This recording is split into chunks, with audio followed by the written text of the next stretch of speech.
আপনার পরিচয়টা একটু দেবেন। শুরু করবো? নমস্কার, আমি সুমন ব্যানার্জি। সিমিকা পাবলিশার্সের স্টলে আপনারা এই মুহূর্তে রয়েছেন।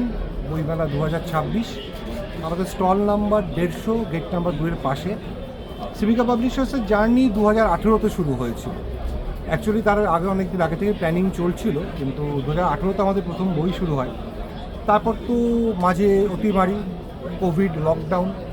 তো লকডাউনের সময় তো আমরা যে সমস্ত বই বেরিয়েছিল সেগুলো প্রচুর পরিমাণে আমরা পাঠকের কাছ থেকে খুব ভালো সাড়া পাই, এবং সেই সময় থেকে জার্নি শুরু করে আজকে 2026-এর প্রথম দিকে আমাদের টাইটেলের সংখ্যা প্রায় 100। আচ্ছা, এটা সূত্রপাতটা কি, মানে শুরুটা কিভাবে করেছিলেন আপনি? শুরুটা হয়েছিল, দেখুন, বেসিক্যালি আমি নিজে বই পড়তে ভালোবাসতাম, এবং বই পড়ার সাথে সাথে আমার নিজের গান, সিনেমা এই বিষয়ে খুব ইন্টারেস্ট রয়েছে। আচ্ছা। তো সেই সূত্র ধরে বেশ কিছু বন্ধু বান্ধব যারা বিভিন্ন সময় বিভিন্ন পত্রপত্রিকাতে কাজ করেছেন, কিছু সিনিয়র জার্নালিস্ট, তাদের সঙ্গে বিভিন্ন রকমভাবে যোগাযোগ ছিল, এবং সেইভাবে থেকেই শুরু করা যে কিছু একটা করলে হয়, তাহলে তোমার একটা লেখা দাও, তাহলে এই একটা চিন্তাভাবনা করলে হয়।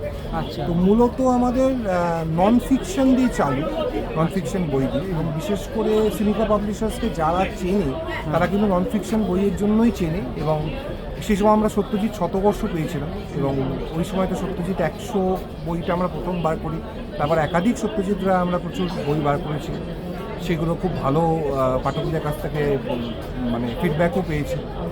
বছর 2024-এ একটা কিশোর কুমারের ওপর বই করেছিলাম, যেটা ইংরেজি ভার্সনটা অন্য একটা কোম্পানি করেছিল, বাংলা আমরা অফিসিয়াল ট্রান্সলেট করেছিলাম, যেটা জাতীয় পুরস্কারও পায়। এইভাবে করতে করতে আমাদের জার্নি, হ্যাঁ, চিরকিশোর চরিত্র, এইভাবে করতে করতে এগোনো। আর তার সাথে সাথে নন ফিকশনের পাশাপাশি ফিকশনও আমরা বেশ কিছু বার করেছি। ফিকশনের দিকটাতেও আমরা এখন কাজ করছি। ইংরেজি কিছু বই বার করেছি, তার মধ্যে বেশ কিছু বই খুব ভালো পাঠকদের চাহিদা তৈরি করেছে। সব মিলিয়ে চলছে আপনাদের ভালোবাসাতে। ঠিক আছে, ধন্যবাদ। Thank you.